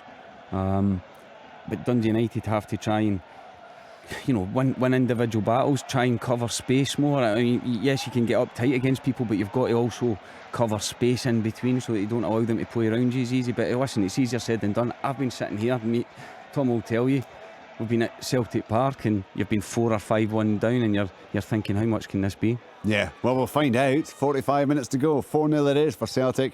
Back to Stephen Thompson, Pat Bonner and Rob McLean. Thanks, Richard. Dundee United coming back onto the pitch here at Tannadice, surely with massive apprehension in their heads about where this game goes from here. It's been bad enough already, but you only had to look at Celtic in the latter stages, particularly of that first half, to just see the insatiable hunger to do more damage, get more goals. They're not content with 4-0, and well, 3 of those goals came in the last 11 minutes of the first half. 2 of them came in stoppage time. Celtic, well, they can't spell ease off. It's not in their vocabulary, and if they come out, Tomo, with that same sort of attitude, then Dundee United could be in big bother again. Yeah, I mean, the worry is for Dundee United and for Jack Ross that this ends up being 6 or 7, which obviously would be disastrous for Dundee United when they were looking for a response defensively more astute and tighter, but sometimes the quality is just so good that it's very, very difficult to defend against. Having said that, a couple of the goals have been avoidable, but if Celtic reach the levels they reached in that last 10 minutes, then inevitably they will score. An early second half free kick for Dundee United. Levitt plays it and Kyogo is doing a bit of everything this afternoon. His header away, back in from Mikkelsen. Juranovic and Carter Vickers combined to get it clear. Help arriving from Matt O'Reilly. Juranovic just rolls a pass inside to Carter Vickers. There's no panic at all from Celtic as they try to play their way out. Cameron Carter Vickers eventually clears the ball, and it does go out for a throw-in just underneath us, close to the halfway line. I just wonder, be interesting to know what's in the bubble above Jack Ross's head down in the technical area. Well, when you think about what's happened in the last few weeks and what's happened already here today. Yeah, well, when you get an opportunity to put the ball in the box from a free kick and you don't deliver and you can't beat the first man and Kyogo heads it away, then yeah, that's what you don't want. You want a really positive start to the game. At least try and put Celtic on the back foot and put them under pressure. Yeah, putting Celtic under pressure is something that hasn't really happened much in the game. Dundee United were bright at the start. How would this game have panned out had they scored early on when Middleton's shot was saved, and then Hart was hurt in stopping Fletcher poking in the loose ball? But you just think the mood Celtic are in at the moment, that even if they'd gone behind, they would have turned that around pretty sharpish and gone on to do pretty much what they have done. And when you think about it, 4 goals in the first half and maybe good chances for another 4. Had they taken the right decision at times, they might have added to United's Tannadice torture. Pass from Hatate, cut out by United, but they're just putting sticking plasters on a pretty serious situation at the moment. Forward goes Taylor, tries the shot, entitled to do so from 30 yards out left hand side, just saw it all opening up in front of him, didn't really catch it, and he dragged it well wide of target. Dundee United 0, Celtic 4. Yeah, space for him on that left hand side when the ball's over this right hand side. That space is very evident. The wing backs pulled back with Jota and he steps into it, and he had every right, as you say, to take on the shot. Just didn't quite connect with it, just dragged it across the face of the goalkeeper and wide. That stand behind Carl-Johan Eriksson here at Tannadice, that's the one that's had most of the exits, as Ian Harkes looks to thread a way forward here for United to Mikkelsen and Freeman. Right hand side, Jota getting back to, it's just typical of Celtic. Kyogo heading away from the free kick just moments ago, and Jota back really deep, helping out defensively, and it is a real team unit this. It's a real team effort for Celtic. No prima donnas, they do a shift all over the pitch, and then when it gets forward they can be lethal, as they've shown already here today at Tannadice. Yeah, I think that's a huge element of this team also. When they give the ball away, or they have to want it back, they're hunting little packs to get it back. Every single player is willing to do it. The ball is at the feet of Cameron Carter-Vickers. Back to Joe Hart. Now Taylor, left-hand side. Alexandro Bernabeu on the bench, as he's been in recent weeks for Celtic, but there's no keeping Taylor out at the moment. Pass threaded through for Jota, reverses it for O'Reilly. There is number 5, and it's Leo Labada this time applying the finishing touch. It is oh so simple, it is oh so effective. It's his second goal of the season. Dundee United opened up again by Celtic, and very quickly 4-0 at half-time becomes 5. Oh my word, almost perfect build-up, you've got to say, but the desire to get in there also. When I look at Abada up against Scott McMahon on this side, who wants to get in there into that near post from left to right? And it was Abada getting in front of the defender for the simple tap-in, and that's the desire. The ability's there, the passing, the movement off the ball, the technique is all there, but the desire also. The quality of the build-up play, it really is outstanding. It's incredible, and yes, Dundee United need to defend it better, but it seems there's nothing you can do with that quality. And the build-up play there was sensational. The passing, the incisive passing, and you're right, Abada does well to get across the defender and get there first for a tap-in. Dundee United have that haunted look about them. I would not like to be out there just now, Rob. I'll tell you that right now. That goal came within 5 minutes of the restart, just what Dundee United wanted to avoid. And the worrying thing for them, there's 40 minutes plus to go for Celtic, and they've got 5 goals without reply already. The ball played back to Eriksson, he lofts it forward down the pitch. Nobody really there for United. Back it goes from Starfelt to Hart. Well, while Dundee United have the haunted look about them, Celtic have the champions look about them. It's a mighty, impressive performance. This, it seems anything Rangers can do, they can do better. 4 goals for Rangers against Ross County yesterday, 5 already for Celtic at Tannadice. They scored 5 at Rugby Park against Kilmarnock, and very much the possibility here today for them to build on that scoreline. How much damage do they want to do? Well, the evidence here is that they want to do plenty. Still playing in a hurry with so much purpose. Jota and Taylor combined. Jota stepping inside, looking to escape the challenge of Mikas, and he does. He flips one to the byline towards Taylor. Came off the head of Freeman, gone behind for the corner kick. Celtic playing some lovely football. Sometimes you've got to hold your hands up and say there's very little I can do here because of the ability and the quality. Jota at that time, it looked as if he was going to lose the ball twice maybe in that move, and he kept a hold of it and used his body strength and his technique. Corner kick left hand side, in it comes from Jota. Lots of air on the ball, that allowed Eriksson to leap and grab the ball at the back post. Good goalkeeping. That's what you want. At least come and take the pressure off your defenders. It will be 15 points out of 15 for Celtic, and currently the goal difference is 17 for, 1 against. Just that Alex Jukovic goal for Ross County is the only time they've conceded in the league so far.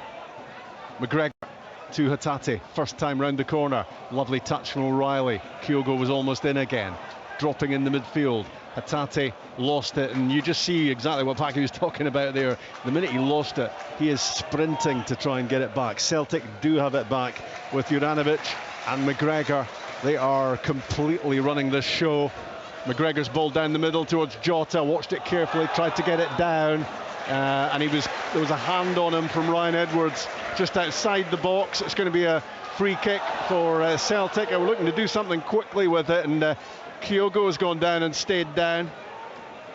Yeah, I think that was Jota making that almost run from left to right through the middle. Kyogo was offside actually when the ball was played, but he wasn't involved. And then Jota just trying to link up with him, and he was pulled back. So this is a free kick, a yard outside the box, just to the right of the centre. Difficult one. They've got to go round the wall, I would assume, here.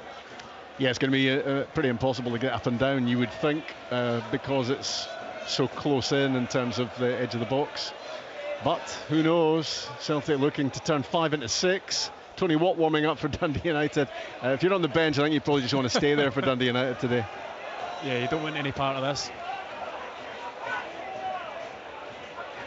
They lost 3 against St Mirren, 4 against Hearts, 7 against AZ Alkmaar, 5 so far here against Celtic. The stats are horrific for Dundee United. Here comes the free kick. Couple of feet outside the box, right of centre. Matt O'Reilly drives it in, straight into the wall. The follow-up goes in though. Celtic have number 6. It's Josip Juranovic. Down went Eriksson to his left-hand side, got a hand to it but couldn't keep it out. It is half a dozen for Celtic against Dundee United at Tannadice. They are running riot. More United fans are leaving the ground. Oh, it's becoming a dreadful day for them. And then again, that ball comes back off Celtic's own player that was standing almost in just a yard in front of the wall. And when it does, nobody reacts. Nobody from Dundee United. Do you think the goalkeeper could have done better with that? I think he was blinded probably because everybody was in front of him. But yeah, maybe so. Maybe so. I would like to see it from behind the goal or in his position. But certainly driven low down to his left-hand side, and he doesn't really react. I think he got a hand to it, but might have been blinded. Not strong enough. Yeah, it was struck well enough, I think, wasn't it? Maybe might have kept it out, but it's kind of all immaterial, isn't it? It's a demolition job on Dundee United. The first goal in the second half came inside 5 minutes, the second inside 10 minutes after the restart. They're coming with real regularity, the goals. When you think 3 in the last 11 minutes of the first half, 2 in the first 10 of the second half, Dundee United in football terms are being totally destroyed here. What do they have in response? Scott McMahon gets forward down the left-hand side, trying to link up with Ian Harkes. In towards Fletcher, looking to chest it down for the shot at goal. Was that back off the post, or was that a left hand from Joe Hart? He went down to his left side, bouncing back off the post from Stephen Fletcher. Looking to get some crumb of consolation here for Dundee United. Harkes to McMahon. Celtic have a player down in the middle of the pitch. McMahon whips in a cross ball. Carter Vickers clears, drops from Mikkelsen, takes the shot on the half volley. Hatate clearing. Now it's Harkes. Rolled back to Edwards. Long range shot at goal from the skipper. He's about 45 yards out. He ain't beating Joe Hart from there. The initial shot was brilliant from Stephen Fletcher. Took it down on his chest and drilled it low down to the left-hand side of Joe Hart. It just came back off the post. That just about sums up Dundee United's day, really. Not that a goal is really going to affect. It's not going to make much difference. But Celtic will want the clean sheet. I mean, their standards, their demands, they won't want to be conceding a goal, and they want to be scoring more as well. And every chance, 6 already. McGregor rolls it into the feet of Kyogo. Archie Mikkelsen has a swing at the ball and gets it clear.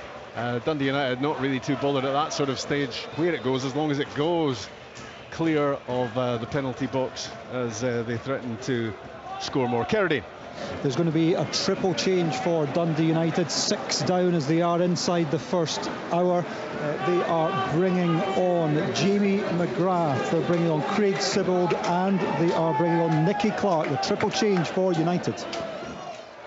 Yeah, all change, and you're not going to be devastated to come off, really, I wouldn't imagine. And under these circumstances, Archie Mikkelsen is off. Stephen Fletcher, having done everything in his powers to keep Dundee United competitive in the game, that moment has passed, certainly. Ian Harkes is going to be coming off as well. Triple switch for Dundee United. You don't imagine it's going to change much about this game. It's all about Celtic. 3 points long ago guaranteed. But how many more goals are they going to score? 6 already. 1 for Abada, 1 for Jota, 3 for Kyogo.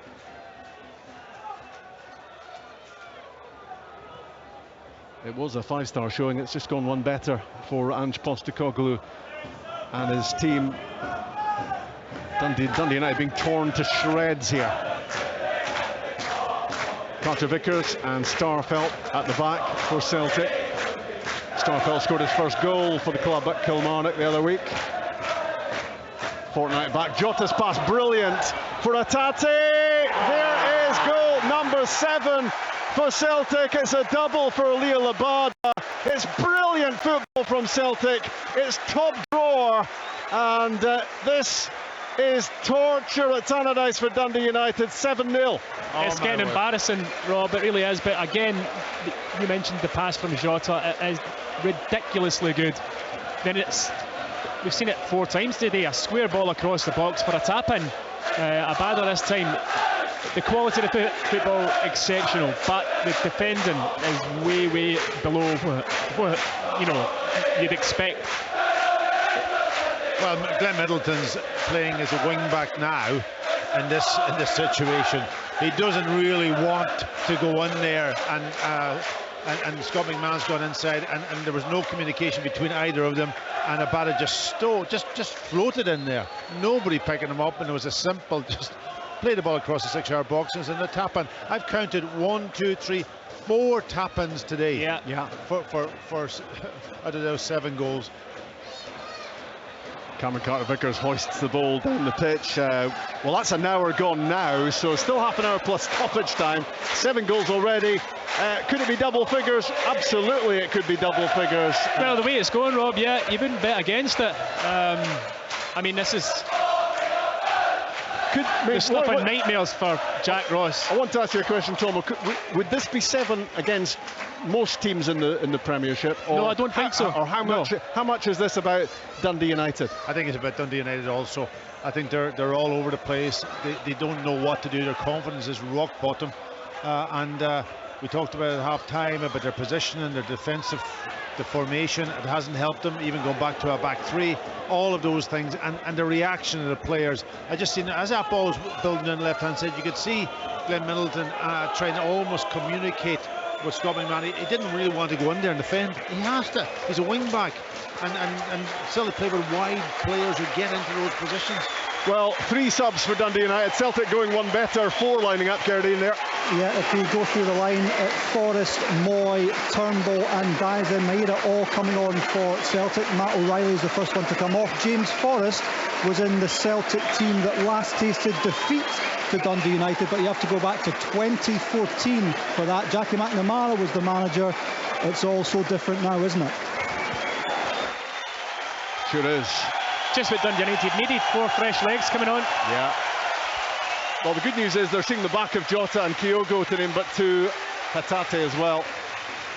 But look at the subs is coming on. Yeah, there's a bit of quality coming on here as well.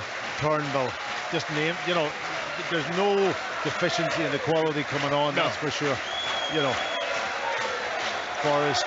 And Jackie Mackis obviously missing out today. He wasn't well. You get Haksabanovic to come into the mix as well. Yeah. So, yeah, it's pretty frightening. Ilmari Niskanen is going to come on for Dundee United to replace Glenn Middleton. 7-0.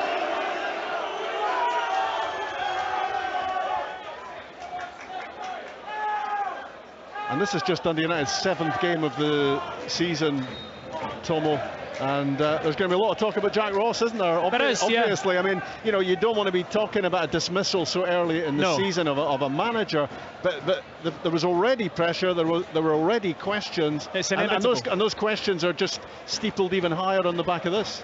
They absolutely are, and I think Jack needed to come into this game and get a result, or not a result, get a performance that gave the supporters hope and something to look to build upon, and it just hasn't happened. And it's the amount of goals that they're losing is the major concern. 7 so far in this game. It's probably going to get worse. 3 against St Mirren at home, 4 to Hearts, 7 obviously against Alkmaar. There is going to be questions over Jack Ross's future, no doubt about it.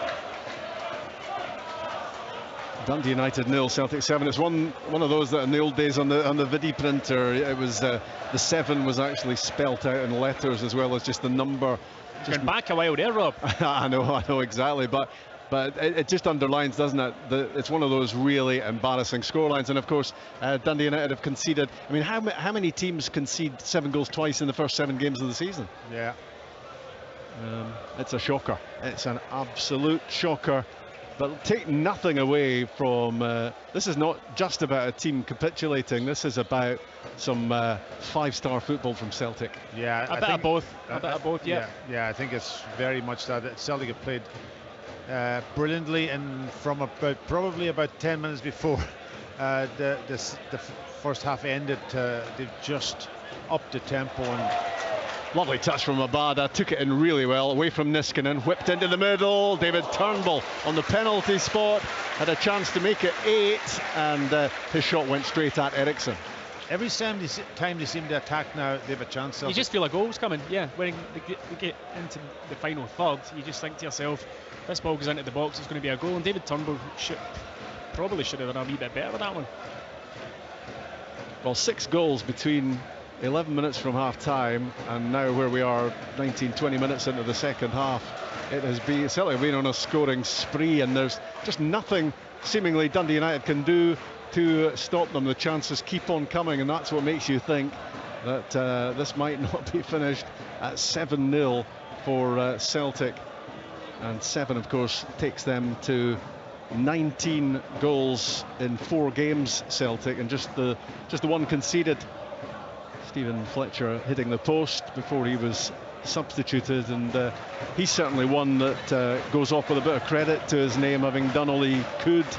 But Dundee United have been quite simply blown away by the defending champions here, and fresh legs on the pitch as well for Celtic.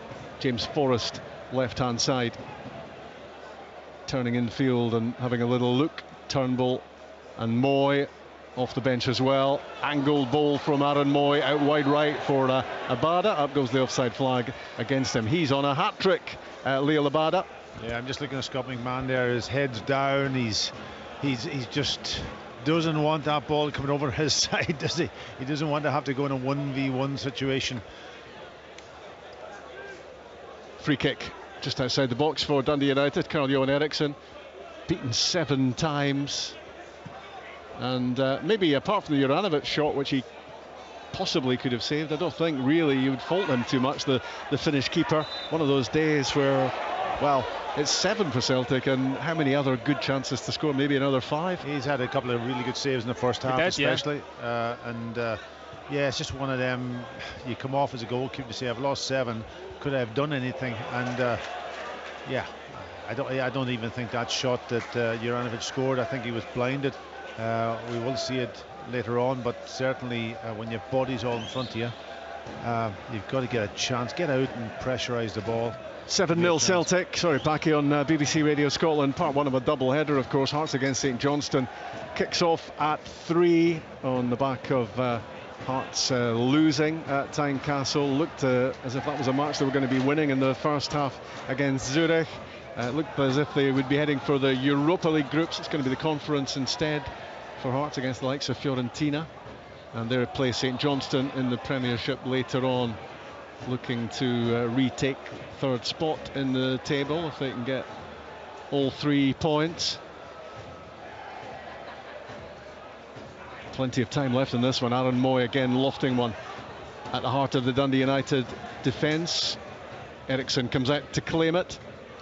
Yeah, just maybe the intensity's just gone out a little bit from Celtic's play since the subs came on. Just the tempo's a little bit lower, just getting into the game. Eriksson launches it down the pitch. Aaron Moy flicks it forward. Dundee United play it up towards Nicky Clark, one of their substitutes, trying to get involved. Jamie McGrath trying to get involved as well. Craig Sibbald just has a hack at the ball in the midfield, and it flies into the Celtic penalty box and in Joe Hart's direction. If they're battered and bruised, these Dundee United players, emotionally, mentally, then you can well understand why they just don't want this to get any worse. And it's bad enough already at 7-0. Yeah, you can get away with it if it's only the one game against Celtic, when Celtic plays so well, but when it's been a combination of about 4 or 5 games and they've lost, that's 22 goals. That's the concern. Lost, and they've only scored 1 from a penalty.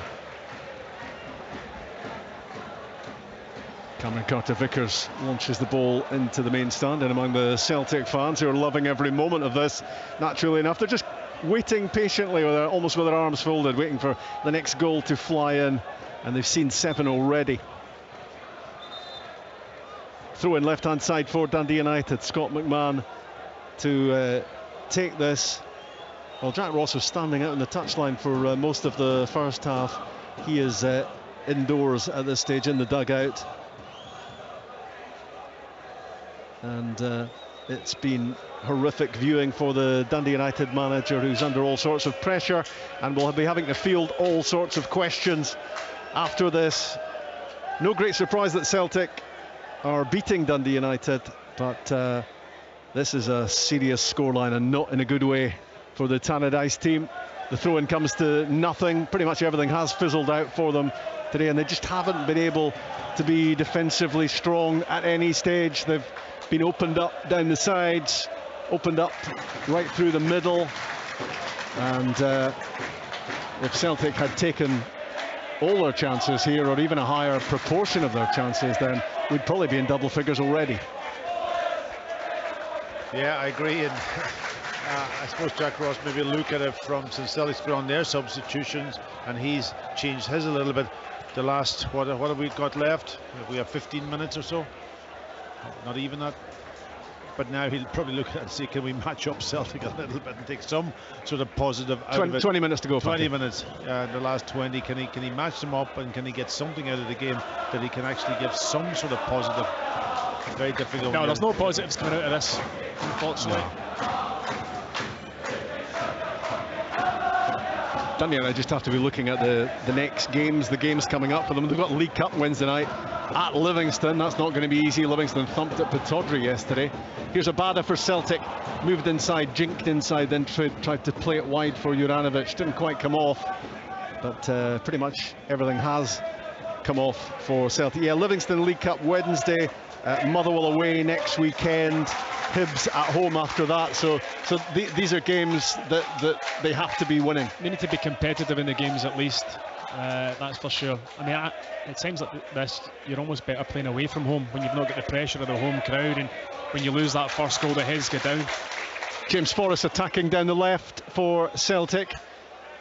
Lots to go to on the bench for Ange Postecoglou. David Turnbull is another. Aaron Moy gets the ball now as well. That quadruple substitution for Celtic, which they can so easily do because of the situation in the game and because of all the talent they have on the sidelines. Juranovic, Moy, the experienced Australian international, down the side for Forrest. Lovely little body movement from him to find space. The left foot cross flies in. Niskanen heads it away. McGregor knocks it down, and Josip Juranovic, who scored already, had a chance to again be hitting the target off the outside of his right boot. It was high and wide. He could have taken a touch, I felt. Packy takes it first time. They've always played to him with a wee bit of pace on it. He goes for it first time. Why not in the form that he's in? But yeah, slashed at it. And the figure one that's coming across you like that, yeah, you've got to make the connection absolutely bang on. Talking about midweek, Celtic in Dingwall to play Ross County, looking for a place in the League Cup quarter-finals. Then it's Rangers. Then it's Real Madrid. Tuesday the 6th of September. Real Madrid at Celtic Park. An Old Firm game to come before that. And then before that, the chance to get to the last 8 of the League Cup competition. Yeah. Celtic are flying at the moment. They are, and it's such a big games. They've got to take care of business in the league, of course, but the big ones is going to be the Champions League, and those are sensational games for them, and all these players will be desperate to play in them, that's for sure. James Forrest, left-hand side, had Liam Smith at his back, played it to Starfelt, now Moy. Celtic are on cruise control at the moment, and Dundee United are happy about that, but they have the ability, Celtic, just to flick a switch and change gear and suddenly up the tempo and have you under real pressure. And Dundee United just haven't been able to handle it today at all. Kyogo scoring first, completing his hat-trick. 2 for Abada, 1 for Jota, 1 for Juranovic. Yeah, so just knocking that ball, just keeping possession now, and Here's Abada racing in off the right side, goes through the legs of Sibbald before Dundee United do get it clear again. The hoop charts were raining into the Dundee United penalty box. There is no sympathy here from Celtic. They are relentless. Turnbull left hand side linking with Forrest. Back it goes to Starfelt on the halfway line. Celtic able to do as they please in this game. McGregor inside the box he goes. Lots of tangerine shirts trying to get close. Switched across to Turnbull by Taylor. In goes Aaron Moy as the ball went loose to win it and keep it for Celtic. The work ethic never goes away, even when you're cruising at 7-0. I'd love to know what the data and the stats is around this from a passing perspective. And when you look at certain players out in the pitch, you know, have they given the ball away too often, those Celtic players? They're all involved in the passing sequences, patterns of play. Taylor with an angled ball into the box, maybe not quite the right angle. He was looking to pick out the movement of Abada. Out came Eriksson to grab it. Kyogo's got a hat-trick already, he's gone off. Abada is another goal away from bringing up his own treble on the day. And some of the goals for Celtic have just been incredibly simple and straightforward, but that's what good teams do. Celtic's passing is 560 at the moment compared to Dundee United 195. 22 shots compared to 6. You're just full of it, Packy. There was Tomo that just brought it up, the technology man. The technology man. That's the first time I've heard him called that. Dylan Levitt with the free kick, and not for the first time, doesn't find a tangerine shirt, but it's back at his feet and he has another chance, the Welshman. And he does equally poorly with the second attempt, a lofted cross that had only Joe Hart's name written all over it. Yeah, just too straight and too high. Joe picked up his position in the 6-yard box and was able to come all past the penalty spot and no challenge. They just want out of here, Dundee United, the Dundee United players, don't they? They have that look about them. They just let's get this finished. Yeah, absolutely. I know, absolutely. Aaron Moy with a clever disguised ball down the middle. Maeda on the turn. Abada is in. What a finish that is. He's dinked it over the top of Eriksson, and Lil Abada, like Kyogo earlier in the game, has his hat-trick. Make that 8-0 Celtic at Tannadice. It's a fabulous ball from Aaron Moy into Maeda, who does really well to spin and get I think it was a shot. Again though, nobody picking up in the box, and Abada had a bit to do because the goalkeeper's right in front of him when he goes down, and the wee dink over him. It's a lovely, lovely finish, and all made by that initial pass from Aaron Moy. But just as it's starting to seem like a training game, you know, but the tempo had dropped a bit, but then just one moment of magic again. 8-0. 8-0, but it was so easy when you look at those defenders out there and you say, can anybody put a tackle in? Can anybody match a run? Can anybody actually put their they're just gone. They're psychologically gone now, and they don't really want to be there. There are 13 minutes to go, maybe 3 or 4 minutes of stoppage time as well. Curdy. I know you'll have a start, Rob. If it stays like this, 8-0 at Tannadice, that is Dundee United's worst ever home defeat. You've got to go back to 1957. Morton scored 7 here. Celtic, obviously, now have 8. Yeah. There is no good news about this sort of scoreline, and it is that time where you are leafing through the history books to find out when it was as bad as this, and it's never been as bad as this for Dundee United at Tannadice. And Celtic, if they fancy, can score more, and double figures has to be a target for them now, and there is time. Jamie McGrath on the ball for United, close to the corner flag, right hand side. He played it back a little bit sharply towards Kieran Freeman. It goes out for the Celtic throw in. Well, we've known all about the 3 points for Celtic for a long time to go back top of the Premiership, but the goal difference is getting one incredible boost, and that now for Celtic is 24 goals. sorry, what am I talking about? 12 plus is 20 goals. I was looking at the number Dundee United have conceded, which is going ever higher as well, but 20 goals scored for Celtic in 5 games, 1 conceded. And Paki, you were pointing at my team sheet there. I'm just saying Bernabeu is on the pitch. I don't know, did you mention that already, or was I? No, it was whilst Keridine was giving us his stat. We were just so shocked and stunned by those stats that we missed Alexandro Bernabeu coming on the pitch. The young Argentinian left back who's been waiting patiently. But Greg Taylor's form has had a lot to do. Yeah, he's playing in a sort of almost in a left wing position. Yeah. Dundee United in possession, but not for long. That's been the story. Niskanen had it and lost it. James Forrest is across on this right-hand side now for Celtic, who can pretty much do as they please. Starfelt plays it for Cameron Carter-Vickers. Celtic fans having fun as their team continue to dominate. Rarely do you see a game that's as one-sided as this one. McGregor down the line for Forrest. Still the energetic movement from Celtic, the clever passing, the constant threat into the final third, and they've won themselves another corner kick here, and it's another threat to Dundee United, who've conceded 8 times already. Yeah, and fair play to the loyal fans from Dundee United that's actually stayed inside the ground. There's not many, but at least the loyal ones are there. In comes the corner kick, it's a free header. And Carl Starfelt, who scored his first goal for Celtic a fortnight ago at Rugby Park, makes it a double for the club.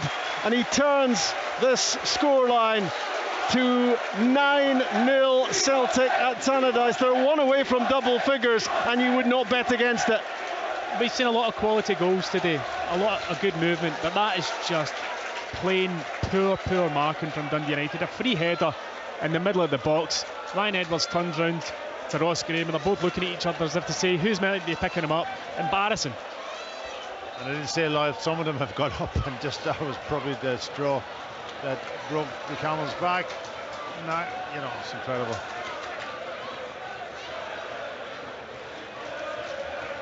I'm almost lost for words, which is not great on the radio, to be honest. But I mean, it's just staggering what we've watched here.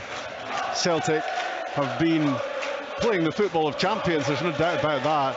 But Dundee United have got massive problems. That might seem like stating the obvious, but some of the goals have been so cheap from their point of view. Yeah, there's a combination of Celtic being absolutely brilliant and Dundee United completely folding, capitulating, which is what they've done each time they've gone behind in the last 4 games, and that's the biggest concern of all. On the ball, Forrest, right-hand side, into the box he goes, looks to get beyond McMahon, looks to chip it up, and didn't quite get enough on it. Ross Graham stopping the ball, then clearing it for Dundee United, and it's so important for them that this doesn't become double figures. There's something about the difference between 9 and 10, isn't there? Oh my word. And you know, you could even put that last goal into a tap-in, also into the category of tap-in, when a free header just guided onto the back of the net with your head, nobody picking anybody up, and it's so easy for Starfelt just to guide it into the goal. We've got about 7.5 minutes to go, plus stoppage time. 3 goals for Kyogo, 3 goals for Abada, Jota, Juranovic and Starfelt. I think that adds up to 9. I've been involved in games playing for Dundee United and playing for St Mirren when you've taken beatings off of the old firm, 4-0, 5-0, but this is a different level, what we've watched this afternoon, and I use the word embarrassing, and it is for the United fans and for Jack Ross. You know, I don't know how you respond to this, I really don't. Maeda, 25 yards from goal. Quick feet from Bernabeu. McGregor squares it to Juranovic. Now Forrest, right side of the penalty box, having a look at what's on, rolls it back out. Juranovic squares it, gets away from McGregor. Interception by Dylan Levitt. Now Niskanen plays it forward to Nicky Clark. Nicky Clark plays it straight to James Forrest. That doesn't help. Rolled inside to Aaron Moy, striding forward. He's thinking about a goal as well. Now Forrest, quick feet at the edge of the area, rolls it to Bernabeu. What's he going to do here from just inside the box? Tries the shot, blocked by Sibbald.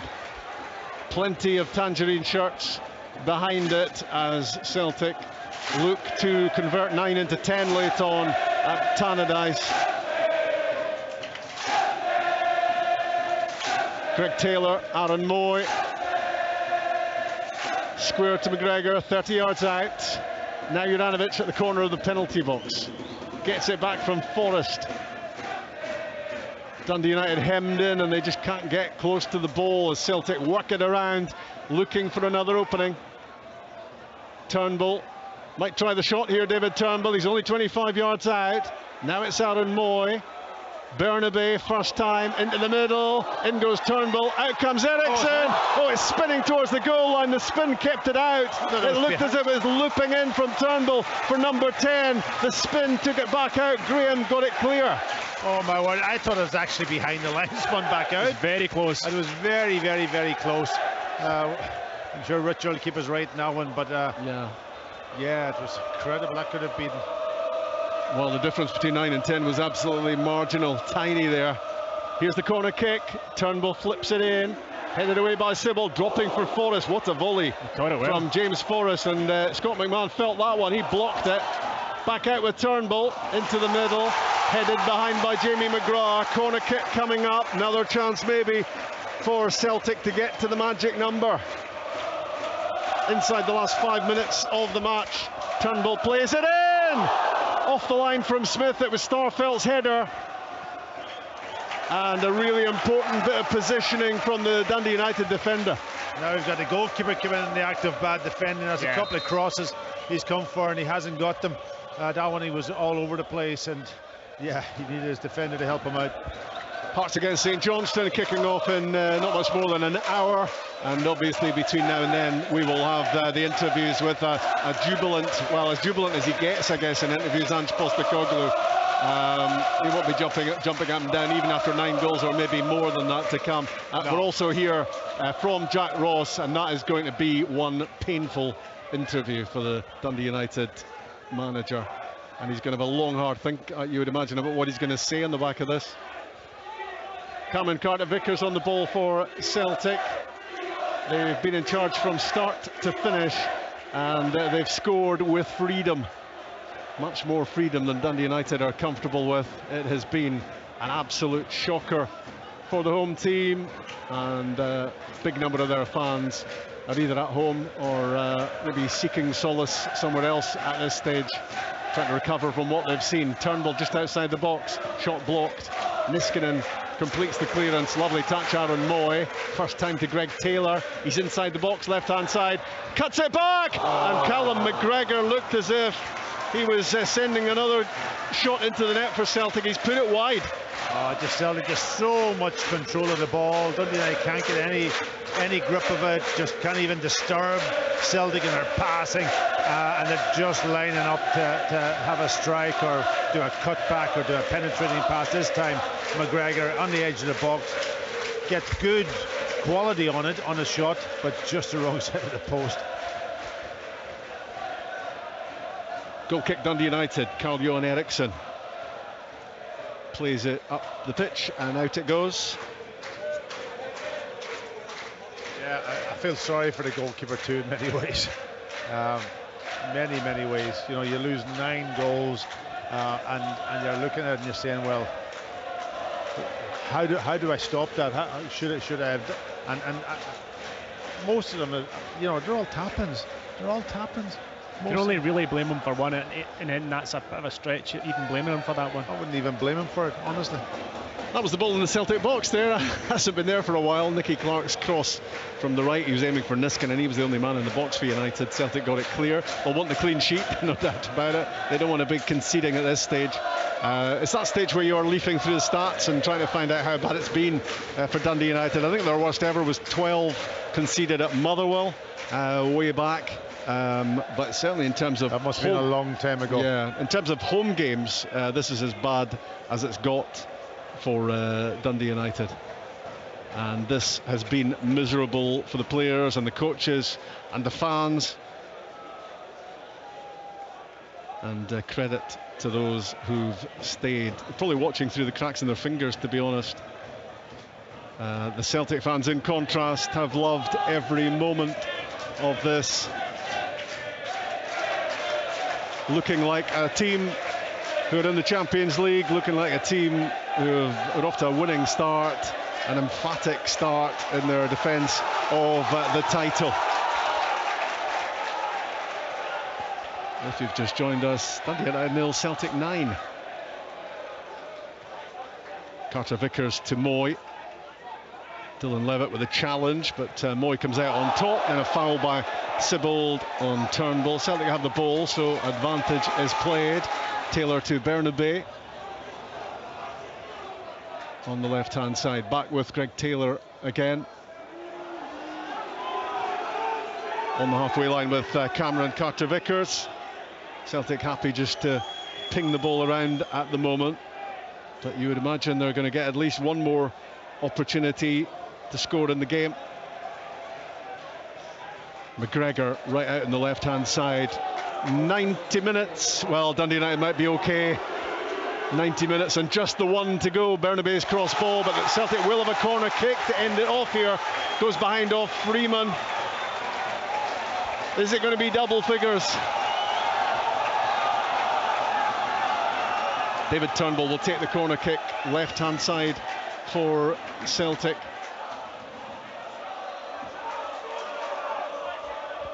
In it comes from the corner. Headed away by Ross Graham this time. Back in from McGregor. Hooked away by Sibbald. Controlled by Bernabeu. In goes Levitt. He had a look forward and there was nobody there in Tangerine. Knocks it across the pitch towards Niskanen. Juranovic tidies up. Forrest is there. Starfelt is there. There's going to be no crumb of comfort at all for Dundee United on a horrible day for them. Celtic on the way forward. It's the direction they've been moving for the entire game. It's full time at Tannadice. It is a spectacular win for Celtic by 9-0. They've scored 21 this season. They've conceded only 1. 5 wins out of 5. 15 points out of 15. 37 league games unbeaten for Ange Postecoglou and his team. They go back to the top of the Premiership in comprehensive fashion. This has been a shocker for Dundee United. Embarrassing, humiliating, their biggest ever defeat at Tannadice. Those are stats that their fans desperately want to avoid. Most of them did avoid a fair chunk of the game. Lots of them left when it went 4-0, but they sensed there was more damage to come, and they were right. Celtic scoring another 5 goals to add to what has been a simply horrific afternoon of football for Dundee United. They stay very much at the bottom of the Premiership with answers to find. So many more questions than answers for Jack Ross. We'll be firing some questions at the Dundee United manager. Ange Postecoglou will not be screaming from the rooftops, but he might well be on the back of a scintillating showing from his team as they keep up their early season momentum ahead of League Cup in Dingwall, the Old Firm game, and that first Champions League game against Real Madrid as well. They have been far, far too good for Dundee United here today, and it's a scoreline that is almost hard to believe. They lost 7 in Alkmaar, Dundee United, even worse on their home patch. Dundee United 0, Celtic 9.